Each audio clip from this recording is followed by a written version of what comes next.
Daund तालुक्यामधील Patas toll नाक्यावरती Vanchit Bahujan आघाडी दौंड तालुका अध्यक्ष अश्विन भाऊ वाघमारे यांच्या नेतृत्वाखाली दिनांक 26 जुलै 2024 रोजी आंदोलन करण्यात आले।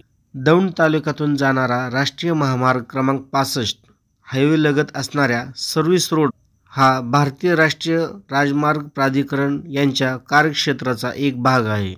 आज दौंड तालुक्यातील यवत, वरवंट, पाटस, कुरकुम, मळद, खडकी या गावांच्या हद्दीत राष्ट्रीय महामार्गाचे जे सर्व्हिस रोड आहेत, या सर्व्हिस रोडला मोठे खड्डे पडलेले आहेत। कळत नकळत या सर्व्हिस रोडकडे दुर्लक्ष होत असून या खड्ड्यांमुळे अनेक छोटे मोठे अपघात घडत आहेत। वरील गावातील नागरिक या सर्व्हिस रोडवरून सातत्याने ये जा करत असतात, या रोडचा वापर करत असतात। त्यांना आपला जीव मुठीत घेऊन या रोडवरून जावे लागत आहे। रात्री पाण्याचा व खड्ड्याचा अंदाज न आल्याने हे अपघात घडत असतात। त्वरित हायवे लगत असणाऱ्या दौंड तालुक्यातील या गावामधील सर्व्हिस रोड वरील खड्डे त्वरित बुजवावे, अन्यथा येत्या 8 दिवसात तीव्र स्वरूपाचे आंदोलन छेडण्यात येईल, असा इशारा वंचित बहुजन आघाडीचे दौंड तालुका अध्यक्ष अश्विन भाऊ वाघमारे यांनी दिला। सविस्तर माहिती आमचे प्रतिनिधी सुभाष गायकवाड यांनी दिली।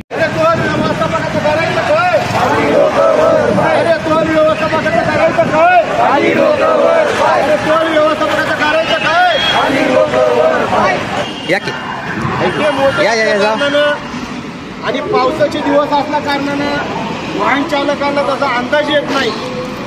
परिणामी त्या खड्ड्यामध्ये गाड्या जाऊन छोटे मोठे अपघात त्या ठिकाणी होत आहेत आणि रात्रीच्या वेळी तर हे अपघात मोठे होण्याचे चान्सेस जास्त आहेत।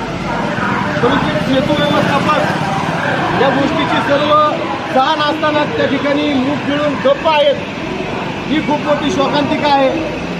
त्यामुळे आज वंचित बहुजन आघाडीच्या वतीने या खड्ड्यांमध्ये वृक्षारोपण करून सेतू व्यवस्थापकांना जागा करण्याचं काम या ठिकाणी आज झालेलं आहे। त्यांना विनंती आहे की लवकरात लवकर या खड्डे बुजवून त्या ठिकाणी रस्त्याची व्यवस्था करावी, रस्त्याची डागडुजी करावी, जेणेकरून कुठला अपघात त्या ठिकाणी होणार नाही।